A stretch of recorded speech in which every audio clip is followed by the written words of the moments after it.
الحمد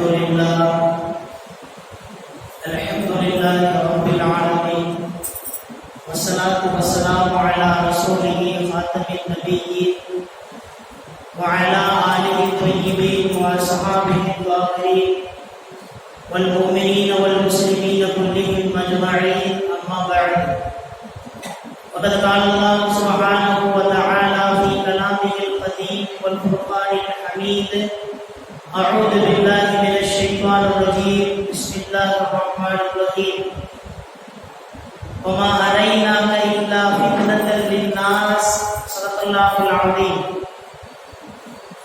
எல்லா புகழும் அல்லாஹ் ஜல்ல ஷானஹு தஆலா ஒருவருக்கே உரித்தாகுக.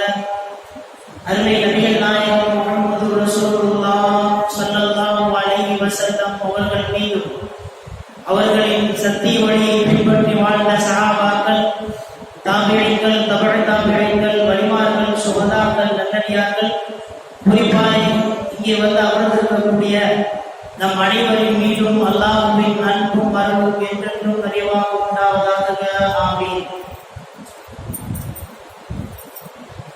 துவக்கமாய் நாயகம் ஸல்லல்லாஹு அலைஹி வஸல்லம் அவர்கள் இந்த ரஜப் மாதத்தில் செய்த துஆவை சொல்லி நாம் ஆரம்பிப்போம்.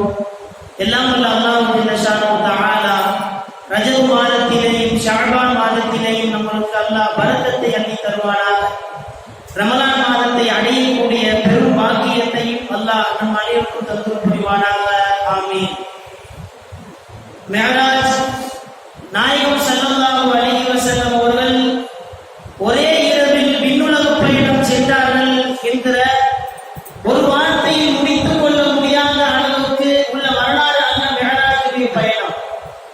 எம்பெருமானார் ஸல்லல்லாஹு அலைஹி வஸல்லம் அவர்கள் எதனால் மிஅராஜ் பயணத்திற்கு போனார்கள், அங்கே போய் என்னென்னவெல்லாம் பார்த்தார்கள், அதிலே இருந்து நம்மளுக்கு கிடைக்கக்கூடிய படிப்பினைகள் என்ன, வெறுமனே மிஅராஜ் பயணம் போனார்கள் என்றால் அதற்கு மத்தியில நடந்த நிறைய விஷயங்கள் எல்லாம் நம்முடைய வாழ்க்கைக்கு மிகப்பெரிய பாடம் என்று சொல்லலாம்.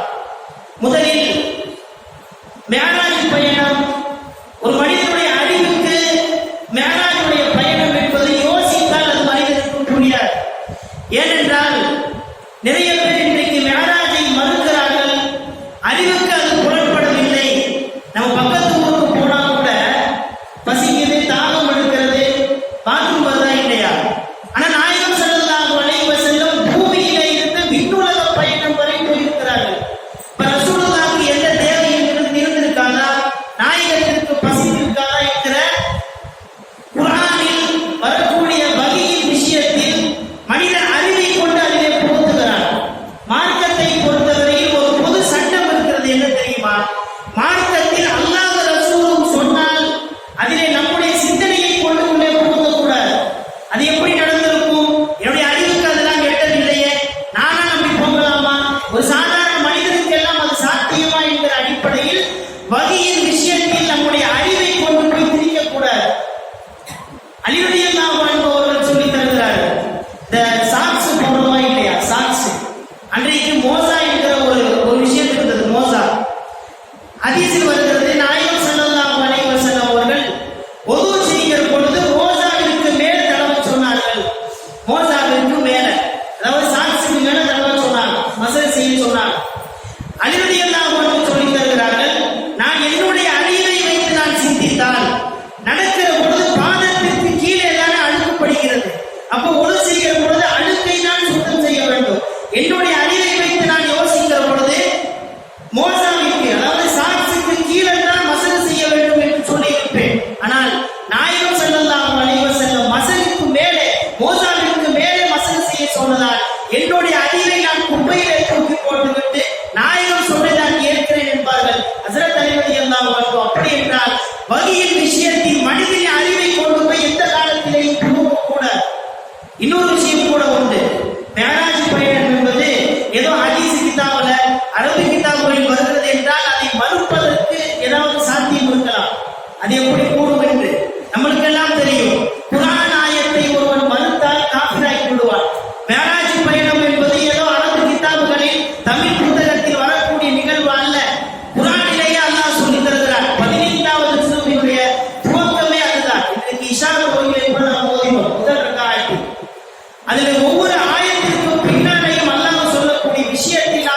பார்க்க வேண்டும். சரி, அல்லாஹ் ஜல்லஷானஹு வ தஆலா மிஅராஜ் பயணத்தை துவங்குகிற பொழுது ஒரு வார்த்தை சொல்கிறார், சுப்ஹானல்லதி அஸ்ரா. சுப்ஹானல்லாஹ். நாம் எதற்காக வேண்டி சுப்ஹானல்லாஹ் சொல்லுவோம்? பிரம்மாண்டமான ஒரு படைப்பை பார்க்கிற பொழுது சுப்ஹானல்லாஹ் என்று சொல்லுவோம். கண்ணு கெட்டிய தூரம் வரைக்கும் ஒரு கட்டிடத்தை பார்த்தால் சுப்ஹானல்லாஹ் என்று சொல்லுவோம். ஆச்சரியப்பட்டு நம்முடைய கண்ணு வியந்து வியப்பிட போகிற அளவுக்கு இருக்கக்கூடிய ஒரு படைப்பை பார்க்கிற பொழுது நாம் சுப்ஹானல்லாஹ் என்று சொல்லுவோமா இல்லையா? அந்த சுப்ஹானல்லாஹ் என்கிற வார்த்தையை அல்லாஹ் மிஅராஜ் பயணத்தின் துவக்கத்திலேயே சொல்கிறார், சுப்ஹானல்லதி அஸ்ரா. இப்பொழுது வரக்கூடிய நிகழ்வு சுப்ஹானல்லாஹ் மிக பெரும் ஆச்சரியமானது என்பதாக அல்லாஹ் மிஅராஜ் பயணத்தின் துவக்கத்திலேயே ஆச்சரியம் என்று சொல்லி தருகிறார். நாயகம் ஸல்லல்லாஹு அலைஹி வஸல்லம் எதற்காக வேண்டி மிஅராஜுக்கு போனார்? வரலாறு உங்களுக்கு தெரியும். நாயகத்தினுடைய மிக பெரும் உதவியாய் வழக்கரமாய் இருந்த 2 பேர் இறந்து போனதால், வஃபாத்தாகி போனதால் நாயகம் ஸல்லல்லாஹு அலைஹி வஸல்லம் அவர்களுக்கு ஊரிலே இருக்க பிடிக்கவில்லை. கதீஜா ரலியல்லாஹு தஆலா அன்ஹா, ஹஜ்ரத் அலி அபூ தாலிப் ரலியல்லாஹு அன்ஹு 2 பேர் தன்னோடு 3 கோலாய் இருந்த 2 பேரும் மரணித்ததால் நாயகம் ஸல்லல்லாஹு அலைஹி வஸல்லம் அவர்களுக்கு ஊரிலே இருக்க பிடிக்கவில்லை. காரணம், வீட்டிற்குள்ளே வந்தால் கதீஜாவின் ஞாபகம், வீட்டிற்கு வெளியே போனால் அபூ தாலிபின் ஞாபகம். என்ன செய்வதென்று தெரியாமல் நாயகம் ஸல்லல்லாஹு அலைஹி வஸல்லம் அவர்கள் ஸைத் இப்னு ஹாரிஸ் ரலியல்லாஹு அன்ஹு என்கிற சஹாபியோடு நாயகம் ஸல்லல்லாஹு அலைஹி வஸல்லம் மக்காவை விட்டு வெளியே போகிறார்கள். தாயிஃபுக்கு போறாங்க. தாயிஃபுக்கு ஃபஜ்ருடைய பயானில் கூட நாம் சொல்வோம். இன்றைக்கு காலையில் நாயகம் ஸல்லல்லாஹு அலைஹி வஸல்லம் தாயிஃப் நகரத்திற்கு போனார்கள். அங்க போய் ஊர் மக்கள் எல்லாம் கூடி வைத்து நாயகம் சொன்னார்கள், நான் இந்த ஊரிலே நான் வசிக்க ஆசைப்படுகிறேன். இந்த ஊரிலே நான் வசிக்க ஆசைப்படுகிறேன். எனக்கு என்று யாரும் இல்லை, சொந்த பந்தங்கள் இல்லை, தன்னந்தனியாய் நான் இருக்கிறேன். உங்களுடைய ஊரிலே என்னை வசிப்பதற்கு அனுமதித்தார்கள் என்று சொல்ல ஊர் மக்கள் எல்லாம் ஒன்று கூடி பேசுகிறார்கள். இவர் ஒரு சாதாரண மனிதர் அல்ல, அல்லாஹ் என்கிற ஒருவனை வணங்கக்கூடிய ஒரு மனிதர். எனவே இவர் நம்முடைய ஊருக்கு வந்தால் நம் கடவுளை எல்லாம் இவர் நாசமாக்கி விடுவார். எனவே ஊரிலே அனுமதிக்க வேண்டாம் என்று சொல்லி துரத்துகிறார்கள். நாயகம் ஸல்லல்லாஹு அலைஹி வஸல்லம் போக மாட்டேன்னு சொல்றாங்க. அந்த நேரத்திலே தான் கற்களை எடுத்துக்கொண்டு வீசுகிறார்கள். ஒரு சிறுவன் கல்லை எடுத்து நாயகம் ஸல்லல்லாஹு அலைஹி வஸல்லமுடைய முழங்காலின் குஃபுருமையிலே எலும்பு அதிலே ஓங்கி எரிக்கிறார். தஃசீரிலே வரக்கூடிய விஷயம், நாயகம் ஸல்லல்லாஹு அலைஹி வஸல்லம் அவர்கள் அந்த சிறுவன் எரிந்த கற்களால் அந்த முழங்காலினுடைய எலும்பு நொறுங்கி போனது. நாயகம் ஸல்லல்லாஹு அலைஹி வஸல்லம் நிற்க முடியாமல் கீழே முட்டி போட்டு அமர்ந்து விடுகிறார்கள். எம்பெருமானார் ஸல்லல்லாஹு அலைஹி வஸல்லம் அவர்கள். அதற்கு பின்னால் உங்களுக்கு தெரியும், ஜிப்ரீல் அலைஹிஸ்ஸலாத்து வஸலாம் வந்தார்கள். யா ரசூலல்லாஹ், உங்களுக்கு இவ்வளவு தொந்தரவு தருகிறார்கள், சரி என்று சொல்லுங்கள், 2 மலைக்கு நடுவிலே வைத்து இந்த தாயிஃப் நகரத்தை நான் அழித்து விடுகிறேன். நாயகம் ஸல்லல்லாஹு அலைஹி வஸல்லம் வேணாம்னு சொன்னாங்க. எந்த நபியும் இப்படி சொன்னது கிடையாது. சரி, நாயகம் ஸல்லல்லாஹு அலைஹி வஸல்லம் தாயிஃபிலே போய் தங்கலாம் என்று சொல்ல அங்கேயும் சோதனை, என்ன செய்வதென்று தெரியவில்லை. அந்த நேரத்திலே தான் உம்மு ஹானி ரலியல்லாஹு தஆலா அன்ஹா அவர்களின் வீட்டில் நாயகம் ஸல்லல்லாஹு அலைஹி வஸல்லம் அவர்கள் படுத்திருக்கிறார்கள். ஜிப்ரீல் வீட்டினுடைய கூரையை பிடித்துக் கொண்டு வந்ததாக வரலாற்றிலே செய்தி எழுதப்பட்டிருக்கிறது. ஜிப்ரீல் வந்தார், நாயகம் ஸல்லல்லாஹு அலைஹி வஸல்லம் அவர்களை அழைத்து கொண்டு போனார். இங்கே இருந்து, அதாவது மக்காவிலே இருக்கிற உம்மு ஹானி ரலியல்லாஹு தஆலா அன்ஹா அவர்களின் வீட்டிலே இருந்து பயணம் துவங்குகிறது. நாயகம் ஸல்லல்லாஹு அலைஹி வஸல்லம் அவர்களுக்கு கல்வை நெஞ்சை பிளந்து கல்வை வெளியில எடுத்து ஜம்ஸம் தண்ணீரால் சுத்தம் செய்யப்படுகிறது. அது எப்படி சாத்தியம் என்று கூட நீங்கள் கேட்கலாம். சஹாபாக்கள் அறிவிக்கிறார்கள், நாயகம் ஸல்லல்லாஹு அலைஹி வஸல்லம் தன் மேலாடையை கலட்டுகிற பொழுதும் தன் மேலாடையை மாற்றுகிற பொழுதும் நாங்கள் கண்கூடாக பார்த்திருக்கிறோம். நாயகத்துடைய நெஞ்சத்திலே தையில் விட்டது போல அடையாளத்தை நாங்கள் பார்த்திருக்கிறோம் என்பதாக சஹாபாக்கள் சொல்லி தருகிறார்கள். சரி, ஏன் அந்த சர்ஜரி நடந்தது தெரியுமா? ஏன் கல்வை எடுத்து ஜம்ஸம் தண்ணீரால் சுத்தம் செய்தார்கள் தெரியுமா? விண்ணுலக பயணம் போகிற பொழுது ஒரு சாதாரண மனிதனுக்கு ஏற்படக்கூடிய உபாதைகள் எல்லாம் நாயகத்திற்கு ஏற்படக்கூடாது என்ற அடிப்படையிலே தான் அந்த சர்ஜரி நடந்ததாக வரலாற்றில் எடுத்து தருகிறார்கள். அதற்கு பின்னால் நாயகம் ஸல்லல்லாஹு அலைஹி வஸல்லம் புராக் என்கிற வாகனத்திலே மேலே அமர்ந்து பைத்துல் முகத்தஸிற்கு பயணம் செல்கிறார்கள். நமக்கு தெரியும், ஒளியுடைய பயணம் என்பது கணக்கிட முடியாத அளவுக்குள்ள வேகம். சூரியனுடைய ஒரு பல்பினுடைய வெளிச்சத்தை கணக்கிட முடியுமா? முடியாது. நாயகம் ஸல்லல்லாஹு அலைஹி வஸல்லமுடைய இந்த மிஅராஜ் பயணம் என்பது ஒரு ஒளிக்கான பயணம். ஒளிகள் எல்லாம் சேர்ந்து பயணப்பட்ட ஒரு பயணம். நாயகம் ஸல்லல்லாஹு அலைஹி வஸல்லம் அவர்களை மனிதன் என்று சொல்லக்கூடிய அதே குர்ஆனில் அல்லாஹ் நூர் என்று சொல்லி தருகிறார். ஒரு பிரகாசம். கத் ஜாஅக்கும் மினல்லாஹி நூரும் வ கிதாபும். அல்லாஹ்விடத்திலே இருந்து ஒரு வேதமும் ஒரு ஒளியும் உங்களிடத்திலே வந்திருக்கிறது என்பதாக அல்லாஹ் சொல்கிறார். கிதாப் என்றால் உங்களுக்கு தெரியும், அல் குர்ஆன். நூர் என்றால் யார்? பெருமானார் ஸல்லல்லாஹு அலைஹி வஸல்லம் நாயகத்தை மனிதன் என்று சொன்ன அதே குர்ஆனில் அல்லாஹ் பிரகாசம் என்றும் ஒளி என்றும் நாயகத்தை சொல்லி தருகிறார். எனவே நாயகம் ஸல்லல்லாஹு அலைஹி வஸல்லம் ஒரு ஒளி. சரி, போகக்கூடிய வாகனம் இருக்கிறதா இல்லையா? புராக்கு வாகனம். அந்த வாகனத்துடைய புராக்கு என்பதுடைய தமிழ் அர்த்தமே மின்னல், இடி என்று பொருள். மின்னல் என்றாலே அது ஒளிதானே. எனவே நாயகம் ஸல்லல்லாஹு அலைஹி வஸல்லம் ஒரு ஒளி. நாயகம் பயணிக்கக்கூடிய புராக்கு என்ற வாகனம் அதுவும் ஒரு ஒளி. மூன்றாவது, கூட போற ஜிப்ரீல் அலைஹிஸ்ஸலாத்து வஸலாம் மலக்குமார்கள் எல்லாம் குலிக்கும் மின் நூர், நூறா ஒளியால் படைக்கப்பட்டவர்கள். எனவே நாயகம் ஒரு ஒளி, வாகனம் புராக் என்கிற வாகனம் ஒரு ஒளி, கூட போகிற ஜிப்ரீல் அலைஹிஸ்ஸலாத்து வஸலாம் அவர்களும் ஒளி. மூன்று ஒளியும் சேர்ந்து அல்லாஹ்வை தரிசிக்க போகிறார்கள். எனவே ஒளிக்கான வேகத்தை நம்மால் கணக்கிட முடியாது. சூரியனுடைய ஒளியின் வேகத்தை கணக்கிட முடியாதது போல், ஒரு பல்பினுடைய வெளிச்சத்தின் ஒளியை நம்மால் கணக்கிட முடியாதது போல், மூன்று ஒளிகளும் சேர்ந்து அல்லாஹ்வை தரிசிக்க போவதால் அந்த வேகத்தினுடைய ஒளியின் வேகத்தை நம்மால் கணக்கிட முடியாது. எனவே இது மனிதர்களினுடைய பயணம் என்று சொல்வதை விட பிரகாசத்தின் பயணம், ஒளிகள் எல்லாம் சேர்ந்து பயணப்படுகிறது என்று சொல்லலாம். நாயகம் ஸல்லல்லாஹு அலைஹி வஸல்லம் புராக் என்ற வாகனத்திலே ஏறி நேரா பைத்துல் முகத்தஸ்க்கு வருகிறார். பைத்துல் முகத்தஸ் மொத்தம் 2 பயணம். ஒன்று, மக்காவிலே இருந்து பைத்துல் முகத்தஸ் வரைக்கும் ஒரு பயணம். பைத்துல் முகத்தஸிலே இருந்து விண்ணுலக பயணம். பைத்துல் முகத்தஸிலே இருந்து விண்ணுலக பயணம் போகிறார்களா இல்லையா? அதற்கு பெயர் தான் மிஅராஜ். மக்காவிலே இருந்து பைத்துல் முகத்தஸ் வரக்கூடிய அந்த பயணத்திற்கு பெயர் இஸ்ரா. இஸ்ரா என்று பெயர். அதான் குர்ஆனிலே வருகிறது, சுப்ஹானல்லதி அஸ்ரா. அஸ்ரா என்று வருகிறது. தமிழிலே நாம் அதை பார்க்கிற பொழுது இஸ்ரா என்று உபயோகிப்பார்கள். நாயகம் ஸல்லல்லாஹு அலைஹி வஸல்லம் பைத்துல் முகத்தஸுக்கு போயிட்டார். வாகனம் இருக்கிறதா இல்லையா? புராக் வாகனம். எல்லா நபிமார்களும் கட்டக்கூடிய ஒரு வளையத்திலே நாயகம் ஸல்லல்லாஹு அலைஹி வஸல்லம் புராக் வாகனத்தை கட்டி போடுகிறார். அந்த இடத்துல முஃபஸ்ஸிரீன்கள் எழுதக்கூடிய வரலாற்று ஆசிரியர் எழுதுகிறார்கள், என்ன தெரியுமா? நாயகம் ஸல்லல்லாஹு அலைஹி வஸல்லம் புராக் வாகனத்தை கட்டாம கூட போயிருக்கலாம். ஏன் கட்டினார்கள் தெரியுமா? கட்டாமல் விட்டாலும் கூட புராக் வாகனம் ஓடக்கூடிய ஒரு வாகனம் அல்ல. ஒரு ஒட்டகம் மாதிரி ஒரு உருவத்தில் இருக்கக்கூடிய ஒரு வாகனம். நாயகம் ஸல்லல்லாஹு அலைஹி வஸல்லம் கட்டாமல் கூட போயிருக்கலாம். ஏன் கட்டினார்கள் தெரியுமா? நம்மளுக்குரிய பாடம் அதுதான்.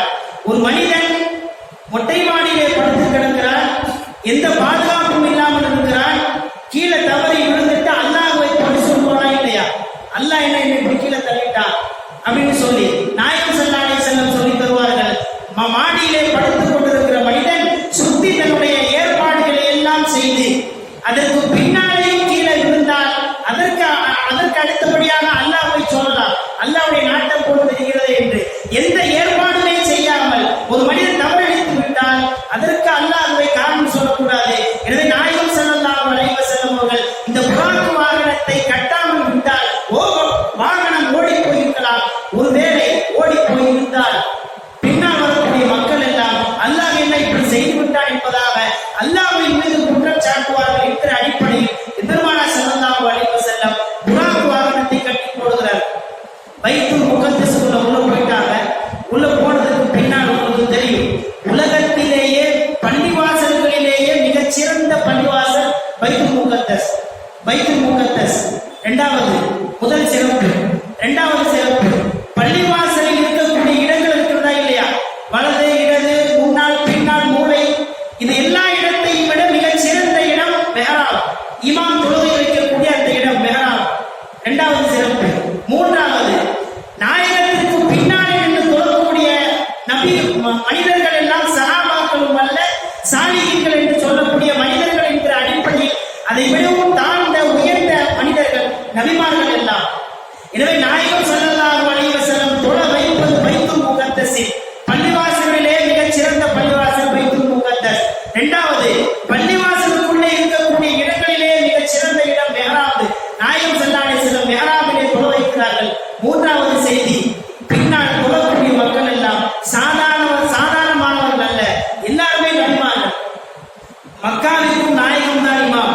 மதீனாவிற்கும் நாயகம் தான் இமாம், சஹாபாக்களுக்கும் நாயகம் தான் இமாம். இதையெல்லாம் தாண்டி பைத்துல் முகத்தஸிற்கு அல்லாஹ் எதற்காக வேண்டி நாயகத்தை அழைத்து போனான் என்றால், நபிமார்களுக்கெல்லாம் ஒரு தலைவர் என்கிற அடிப்படையிலே மக்கள் உணர்ந்து கொள்ள வேண்டும் என்பதற்காக வேண்டி பைத்துல் முகத்தஸிலே நாயகம் ஸல்லல்லாஹு அலைஹி வஸல்லம் அவர்கள் நபிமார்களுக்கெல்லாம் தொழ வைக்கிறார்கள்.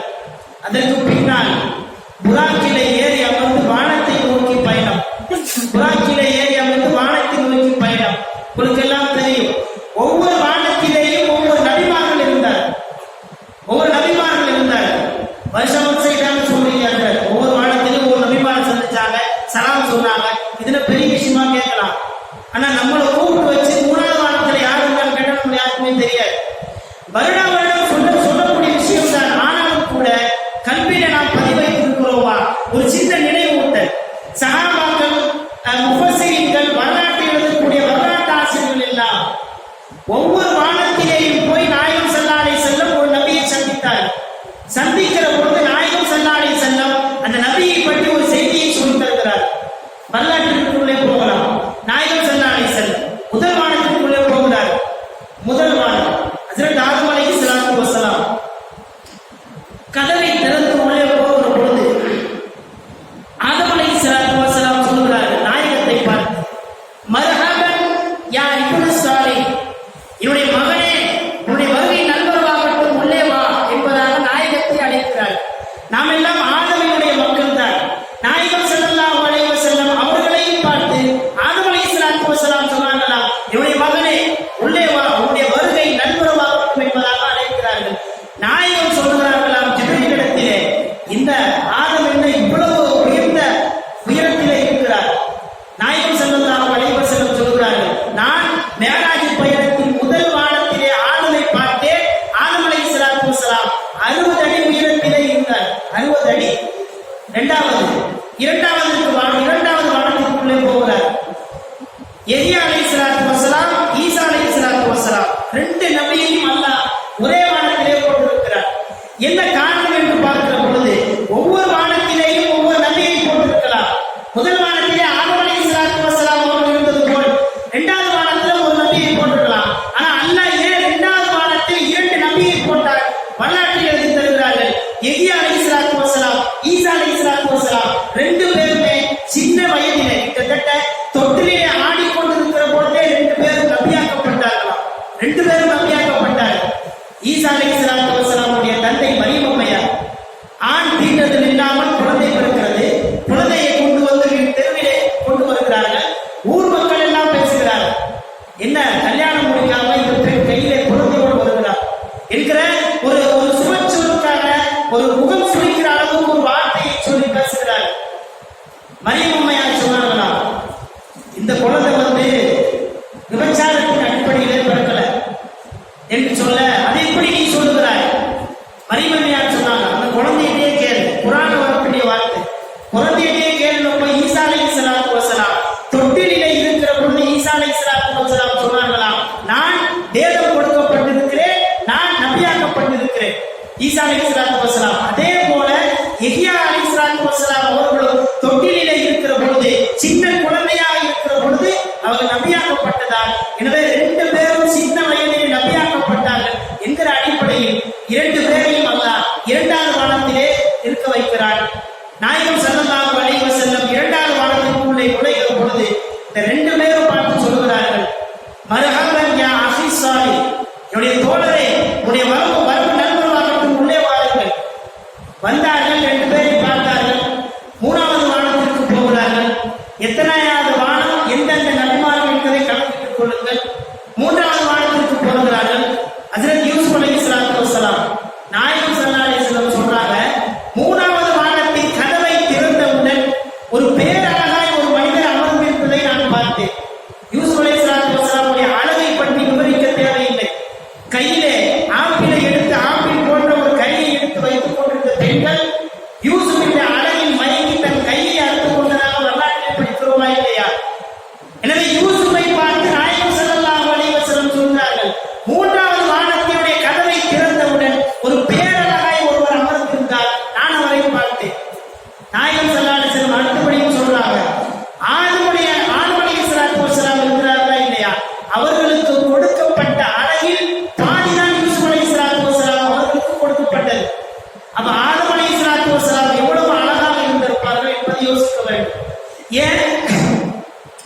ஏன் ஆதம் அலைஹிஸ்ஸலாத்து வஸலாம் இவ்வளவு அழகு? உங்களுக்கு தெரியும், அல்லாஹ் ஆதம் அலைஹிஸ்ஸலாத்து வஸலாம் அவர்களை தன் கரத்தாலே படைக்கிறார், தன் ரூஹை ஆதமின் மீது ஊதுகிறார். எனவே அல்லாஹ்வின் ரூஹ் உள்ளே இருப்பதால், அல்லாஹ்வின் கைப்பட அல்லாஹ் ஆதம் அலைஹிஸ்ஸலாத்து வஸலாம் அவர்களை படைத்ததால் எல்லா நபிமார்களையும் விட நாயகத்திற்கு பின்னால் அல்லாஹ் படைத்த ஆதம் அலைஹிஸ்ஸலாத்து வஸலாம் பேரழகிலே இருந்தார். ஆனால் ஆதம் அலைஹிஸ்ஸலாத்து வஸலாம் அவர்களுக்கு சோழத்திலே இருந்த அழகை விட உலகத்திலே வந்தார்களா இல்லையா பூமிக்கு, அந்த அழகு குறைந்ததாக வரலாற்றில் எடுத்திருக்கிறார். சோழத்திலே அவ்வளவு பேரழகா, சோழத்திலே இருந்து பூமிக்கு வந்தவுடன் அழகிலே குறைவு ஏற்பட்டது. காரணம் என்ன தெரியுமா? அல்லாஹ் தடுத்த அந்த கனியை சாப்பிட்டதால் அல்லாஹ் அவர்களின் அழகிலே குறைவை ஏற்படுத்தி விட்டார், குறைவை ஏற்படுத்தி விட்டார். வரலாற்று ஆசிரியர் தருகிறார்கள், என்ன தெரியுமா? தவறிற்கும் முகத்திலே இருக்கிற பொழிவுக்கும் ஏதாவது சம்பந்தம் இருக்கிறதா? சம்பந்தம் உண்டு. ஆதம் அலைஹிஸ்ஸலாத்து வஸலாம் சோழத்திலே இருக்கிற பொழுது பேரழகன், பூமியிலே அனுப்பப்படுகிற பொழுது அந்த அழகிலே குறைவு. காரணம், பாவம் செய்து விட்டார்கள். எனவே மனிதன் இந்த உம்மத்திற்கான பாடம் என்ன தெரியுமா? பாவம் செய்கிற பொழுது அல்லாஹ் முகத்திலே இருக்கிற நூறாணியத்தை எடுத்து விடுவார். ஒவ்வொரு பாவமாக செய்கிற பொழுது முகத்திலே இருக்கிற பொழிவு சொல்றோமா இல்லையா, நூறாணியத்தை, அந்த நூறாணியத்தை அல்லாஹ் எடுத்து விடுவார். ஹஜ்ருல் அஸ்வத் கல்லை பற்றி உங்களுக்கு தெரியும், நாயகம் ஸல்லல்லாஹு அலைஹி வஸல்லம் சொல்லி தருகிறார்கள். ஹஜ்ருல் அஸ்வத் கல் எப்படி இருந்துச்சுன்னா, பயானன் அஷத்து மினல் லபனி, பாலை விட வெண்மையாக இருந்த ஒரு கல். சோனத்திலே இருந்து இறக்கப்பட்ட பொழுது அந்த ஹஜ்ருல் அஸ்வத் கல் பாலை விட வெண்மையாக இருந்துச்சா. ஆனா இன்னைக்கு நீங்க ஹஜ்ஜுக்கு காபத்துல்லாவை பார்த்தீங்கன்னா கட்ட கரையே இருக்கும். காரணம் என்ன தெரியுமா? பாவம் செய்யக்கூடிய மனிதர்கள் தன் கரத்தால் தன் உதட்டால் அந்த ஹஜ்ருல் அஸ்வத் கல்லை தொடுவதால் முத்தமிடுவதால் இவர்களின் பாவம் அல்ல அங்கே போய்விடுகிறது. எனவே ஒரு மனிதன் பாவம் செய்தால் அந்த பாவத்தின் காரணத்தினால் முகத்திலே இருக்கிற பொலிவு அல்லாஹ் போக்கி விடுவார் என்பதாக எழுதி தருகிறார். இது மூணாவது வானம். நாலாவது வானம் ஹஜ்ரத் இத்ரீஸ் அலைஹிஸ்ஸலாத்து வஸலாம் அவர்கள். இத்ரீஸ் அலைஹிஸ்ஸலாத்து வஸலாம் வானத்திற்குள்ளே உள்ள போக இத்ரீஸ் அலைஹிஸ்ஸலாத்து வஸலாம் சகோதரரே உள்ளே வாருங்கள் என்று அழைக்கிறார்கள். உள்ளே போன பற்றி முஃபஸ்ஸிரீன்கள் ஒரு விஷயத்தை எழுதி தருகிறார்கள். முதலில் தன்னிடத்தில் இருக்கக்கூடிய இருப்பை வைத்து போதுமாக்கிக் கொள்வதற்கான ஒரு பாடத்தை கற்பித்துக் கொடுத்தவர் ஹஜ்ரத் இத்ரீஸ் அலைஹிஸ்ஸலாத்து வஸலாம். முதலில் நாயகம் எல்லாம் வருவதற்கு முன்னால் வந்த இத்ரீஸ் அலைஹிஸ்ஸலாத்து வஸலாம் அவர்கள் ஒரு விஷயத்தை, ஒரு காசு பணமோ ஏதாவது துணியோ ஏதாவது கையிலே இருக்கிறது, மற்றவர்களிடத்திலே கையேந்தி கேட்க வேண்டாம் என்கிற பாடத்தை முதலிலே சொல்லித் தந்தவர்கள் ஹஜ்ரத் இத்ரீஸ் அலைஹிஸ்ஸலாத்து வஸலாம் அவர்கள். 4வது வானத்தை கடந்து நாயகம் ஸல்லல்லாஹு அலைஹி வஸல்லம் 5வது வானத்திற்குள்ளே போகிறார்கள். ஹாரூன் அலைஹிஸ்ஸலாத்து வஸலாம் அதே போல் என் சகோதரரே உள்ளே வாருங்கள் என்று சொல்லி அழைத்து 6வது வானத்திற்கு போகிறார்கள். மூசா அலைஹிஸ்ஸலாத்து வஸலாம் அவர்கள். மூசா அலைஹிஸ்ஸலாத்து வஸலாம் கிட்டத்தட்ட நாயகத்திற்கு பின்னால் மிக பெரும் முஅஜிசாக்கள் என்ற அற்புதங்கள் கொடுக்கப்பட்ட ஒரு நபி ஹஜ்ரத் மூசா அலைஹிஸ்ஸலாத்து வஸலாம். கையிலே குச்சி வைத்திருந்தார்கள். ஃபிரௌனை எதிர்க்கிற பொழுது குச்சியை தூக்கி போடுகிறார்கள். குச்சி பாம்பாக மாறுகிறது.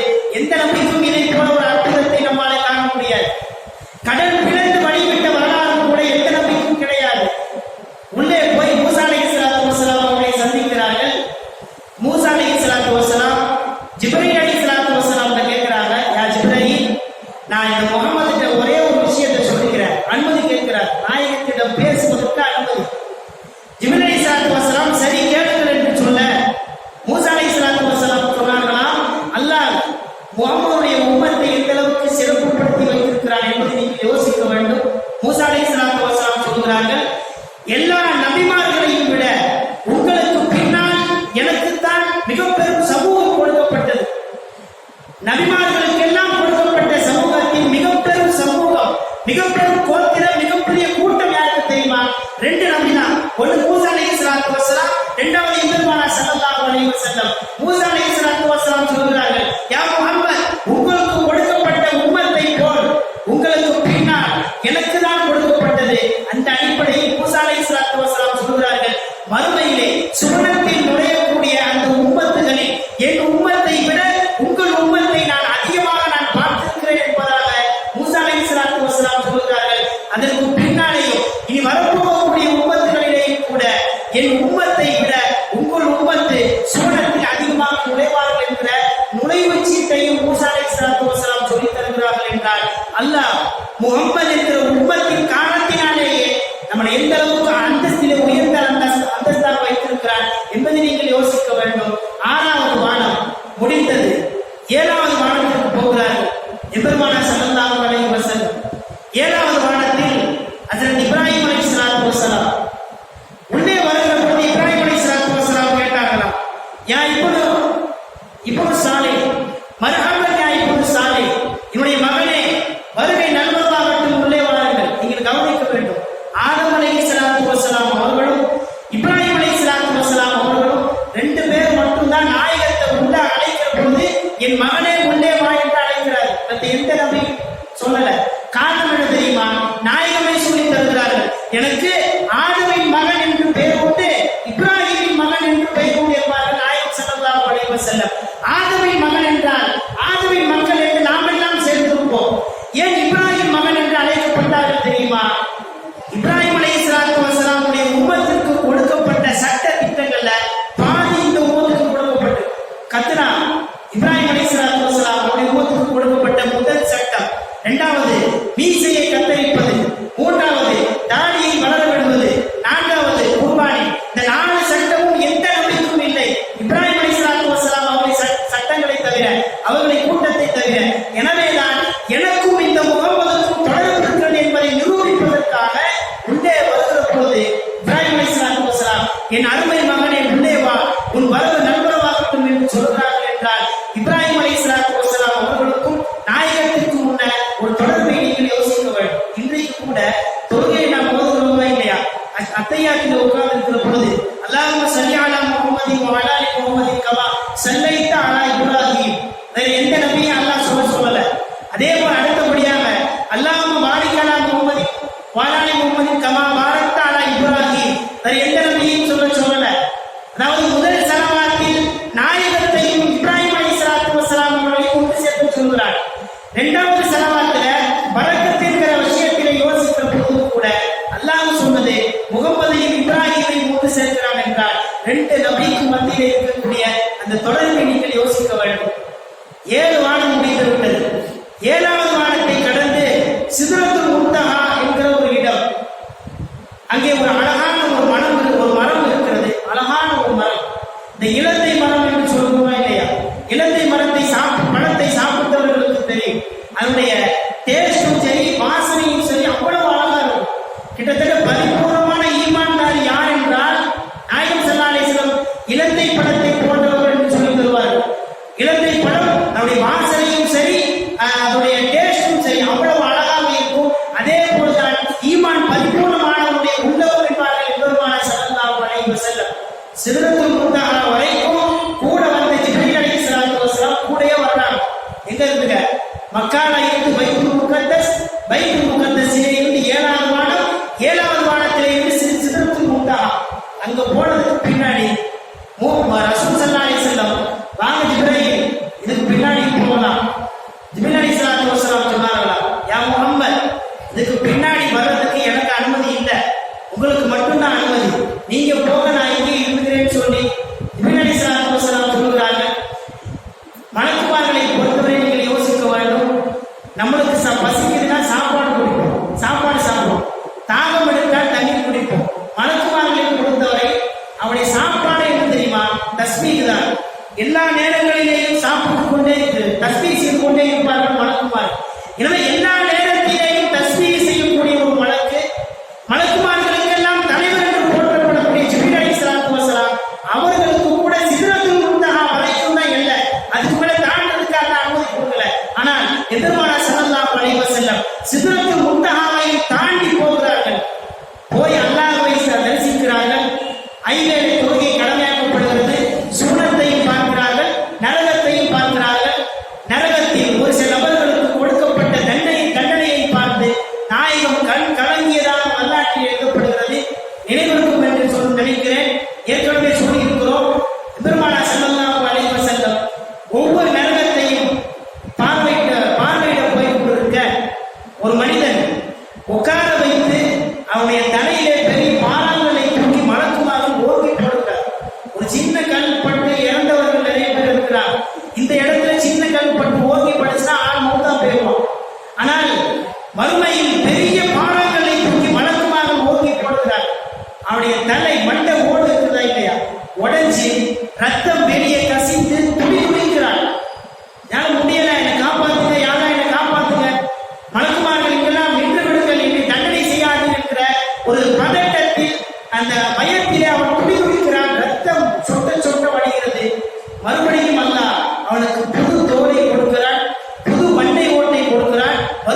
தண்டனை.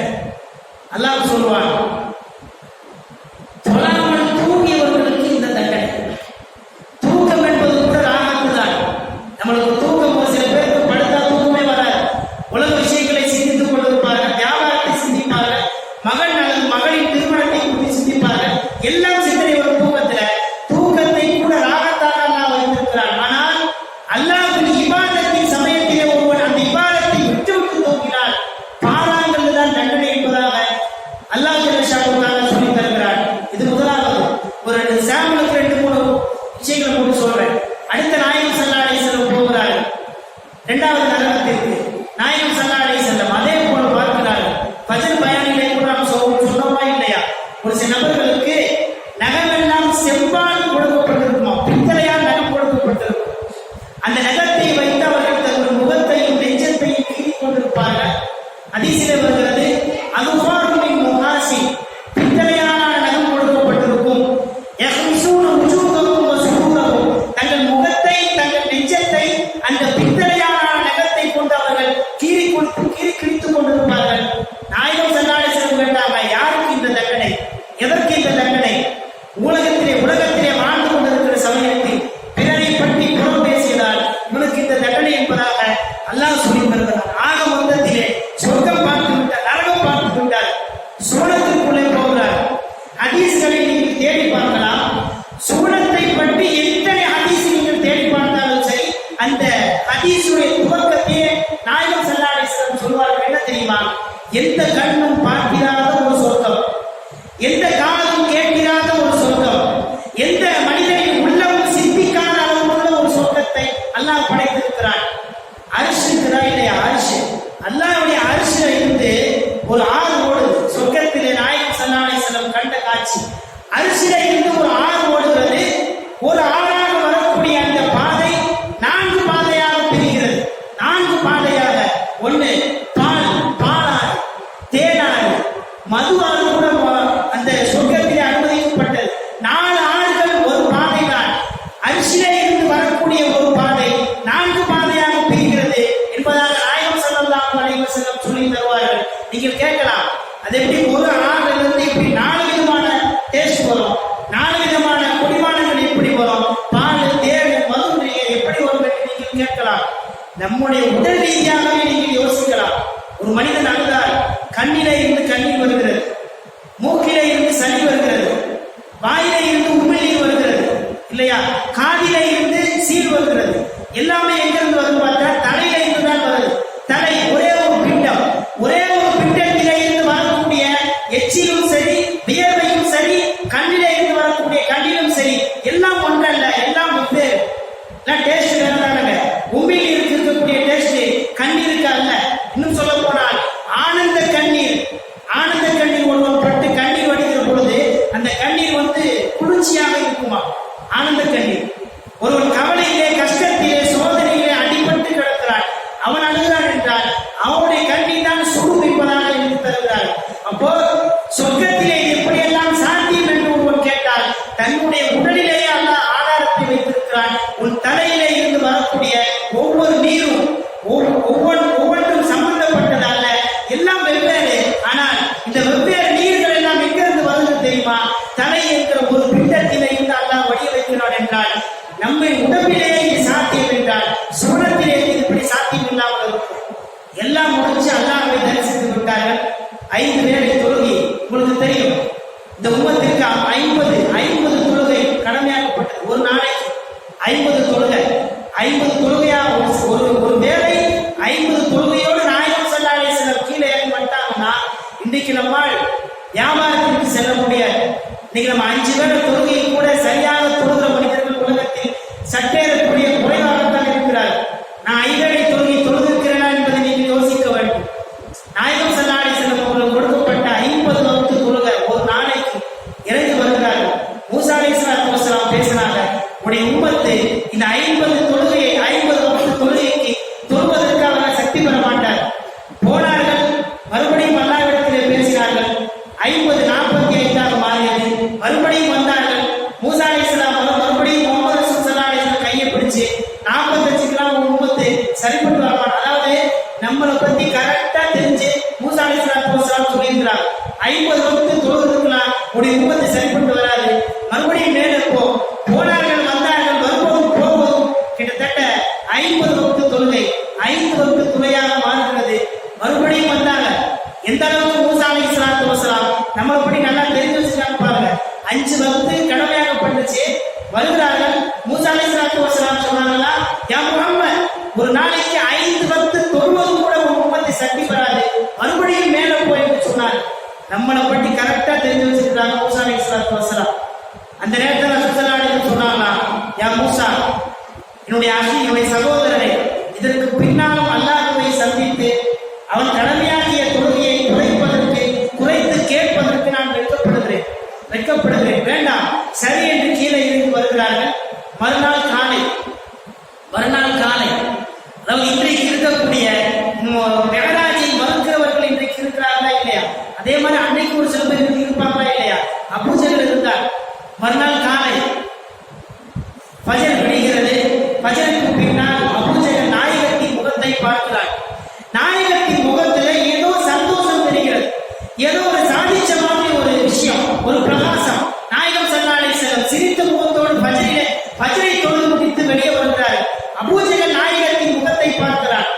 பார்த்துட்டு அபூஜஹல் தான் கேட்கிறார், ஃபர்ஸ்ட் மிஅராஜை பத்தி நாயகம் ஸல்லல்லாஹு அலைஹி வஸல்லம் சொன்னது பார்த்தா உம்மு ஹானி ரலியல்லாஹு தஆலா அன்ஹா அவங்க வீட்டில இருந்தா போனாங்க.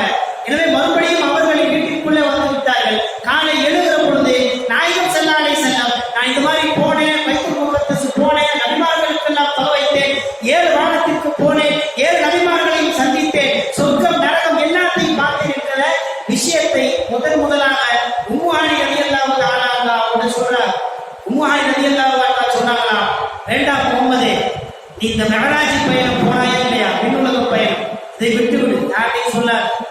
ஏன்னா ஏற்கனவே உன்னை பற்றி மக்கள் எல்லாம் பொய் பேசிக் கொண்டிருக்கிறார். முகம்மதே ஒரு பைத்தியர், ஒரு சூனியக்காரர் என்பதாக உன்னை பற்றி குறை பேசிக் கொண்டிருக்கிறார். இந்த நேரத்தில் நான் ஒரே ஒரு நாள் இரவில் வானம் வரைக்கும் போய்விட்டு வந்தேன் என்று சொன்னால் இந்த மறுப்பது என்பது அதிகமாகிவிடும், உன்னை இன்னமும் கேள்விக்கின்ற செய்வார்கள், வேண்டாம் விட்டுவிடு என்று சொல்ல நாயகம் ஸல்லல்லாஹு அலைஹி வஸல்லம் ஒரு உண்மையான மூமினுக்கான ஒரு அடையாளம். நாயகம் ஸல்லல்லாஹு அலைஹி வஸல்லம் அவன் மறுத்தாலும் சரி, என்னை அடித்தாலும் சரி, நான் சொல்வேன் என்று சொல்லி தருகிறார்கள். மார்க்கத்தின் விஷயத்தில் ஒருவன் தவறு செய்கிறான் என்றால் அவன் அடித்தாலோ என்னை திட்டினாலோ என்னுடைய குணம், நான் நல்லதை ஏவி தீமையை தடுக்க வேண்டும். நாயகம் ஸல்லல்லாஹு அலைஹி வஸல்லம் பாடம் கற்பித்து தருகிறார்கள். உம்மு ஹானி ரலியல்லாஹு தஆலா அன்ஹா வீட்டிலே இருந்து வருகிறார்கள். மறுநாள் காலை ஃபஜரை முடித்து வந்து அபூஜஹலை சந்திக்கிறார்கள். அபூஜஹல் பார்க்கிறான், 2வது மனிதர், மேராஜ் பயணத்தை பற்றி சொன்ன 2வது மனிதர் அபூஜஹல் பார்த்து கேட்டாரா, முஹம்மத், உன் முகத்திலே ஒரு பொழிவு தெரிகிறது, ஏதோ சாதிச்ச மாதிரி ஒரு முகத்தில் தெரியுது, என்ன விஷயம்? நாயகம் ஸல்லல்லாஹு அலைஹி வஸல்லம் எல்லாத்தையும் சொன்னாங்க. படுத்திருந்தேன், குர்ஆன் வந்துச்சு, இப்ராஹிம் வந்தார், எல்லாத்தையும் சொல்லி முடிக்கிறார். அபூஜஹலுக்கு நல்ல ஒரு சகனம் என்ன தெரியுமா?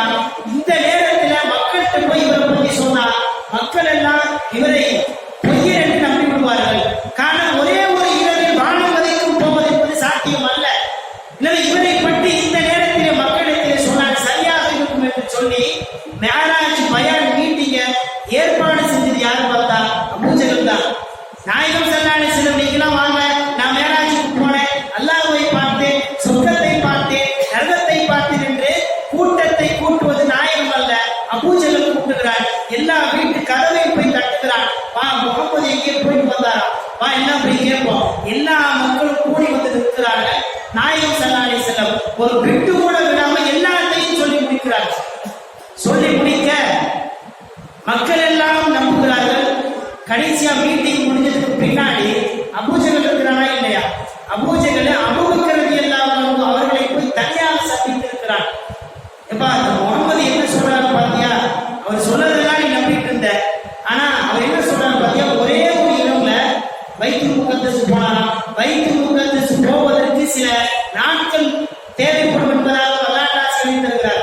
ஆனால் ஒரே ஒரு இரவில் பைத்துல் முகத்தஸ் போயிருக்கிறாராம், வானத்தை நோக்கி போயிருக்கிறாராம். இதெல்லாம் எங்கேயாவது யோசிக்கிற மாதிரி தெரியுதா? உனக்கே கொஞ்சம் யோசிச்சு பாரு என்பதாக அபூபக்கர் ரலியல்லாஹு அவரிடத்திலே சொல்ல, அபூபக்கர் ரலியல்லாஹு சொல்லுகிறார்களா, நேற்று இரவு ஆனால் என்னுடைய ஈமான் என்ன தெரியுமா? ஒவ்வொரு நாளும் காலையிலேயும் மாலையிலேயும் வானத்திற்கும் நாயகத்திற்கும் தொடர்பு இருக்கிறது என்பதுதான் என்னுடைய ஈமான். வானத்திலே இருந்து வகி வருகிறதா இல்லையா? வானத்திலே இருந்து வகி வருகிறது. எனவே காலையிலேயும் மாலையிலேயும் நாயகத்திற்கும் வானக்கும் தொடர்பு இருக்கிறது என்பதை நம்புவதுதான் என்னுடைய ஈமான். ஆனால இந்த மேராஜ் பயணம் என்பது எனக்கெல்லாம் பெரிய விஷயம் இல்லை என்பார்கள். அதற்கு பின்னால் தான், அந்த விஷயத்திற்கு பின்னால் தான் அபூபக்கர் ரலியல்லாஹு அன்ஹு அவர்களுக்கு சித்தீக் என்ற பட்டம் கிடைத்தது என்பதாக வரலாற்றை எழுதியிருக்கிறார். அதுவரைக்கும் அபூபக்கர் அவ்வளவுதான். மேராஜ் பயணத்திற்கு பின்னால் நான் முகமது சொல்றதை ஏற்றுக்கொள்கிறேன் என்று சொன்னார்களா இல்லையா? அதற்கு பின்னால் தான் சித்தீக் என்ற பட்டம் வந்ததாக வரலாற்றாசி எழுதியிருக்கிறார்கள். சித்தீக் என்றால் உண்மையாளர், உண்மை பேசுபவர். நாயகத்தின் மேராஜ் பயணத்தை அபூபக்கர் ரலியல்லாஹு அன்ஹு உண்மைப்படுத்தியதால் சித்தீக் என்ற பட்டத்தை பெறுகிறார்கள் ஹஜ்ரத் அபூபக்கர் ரலியல்லாஹு அன்ஹு. அதற்கு பின்னால் நடந்த நிகழ்வுகள் எல்லாம் உங்களுக்கு தெரியும். கடைசியாய் மேராஜ் பயணத்தினுடைய கருத்து சுருக்கம். நாயகம் ஸல்லல்லாஹு அலைஹி வஸல்லம் அவர்களுக்கு மேராஜ் பயணத்தில் கிடைத்த ரெண்டே செய்தி. முதலாவது ஐவேளை தொழுகை, இரண்டாவது சூரத்துல் பக்ராவிலே கடைசி 2 வசனம் ஆமன ரசூலு பிமா உன்சில இலைஹி என்று தொடங்கக்கூடிய அந்த 2 இந்த ஆயத்து அல்லாஹ் ஜல்ல ஷானஹு தஆலா அந்த 2 மட்டும்தான் நாயகம் ஸல்லல்லாஹு அலைஹி வஸல்லம் அல்லாஹ்வோடு இருக்கிற சமயத்திலே இறக்கினார் என்பதாக எடுத்து தருகிறார்கள். ஐவேளை தொழுகையை நாம் எந்த அளவுக்கு பேணி வந்திருக்கிறோம் என்பதை யோசிக்க வேண்டும். எல்லாம் அல்லாஹ் ஜல்ல ஷானஹு தஆலா நாயகத்தின் வரலாற்றை மென்மேலும் படிப்பதற்கும் அதன் மூலம் நாம் பயனடைவதற்கும் அல்லாஹ் நம் அனைவருக்கும் தௌஃபீக் செய்வானாக. எந்த நபிக்குமே இல்லாத, எந்த நபிக்குமே கொடுக்கப்படாத ஒரு மாபெரும் முஅஜிஸா நாயகத்திற்கு கொடுக்கப்பட்டது. முதலாவது அல் குர்ஆன், இரண்டாவது இந்த மேராஜ் பயணம்.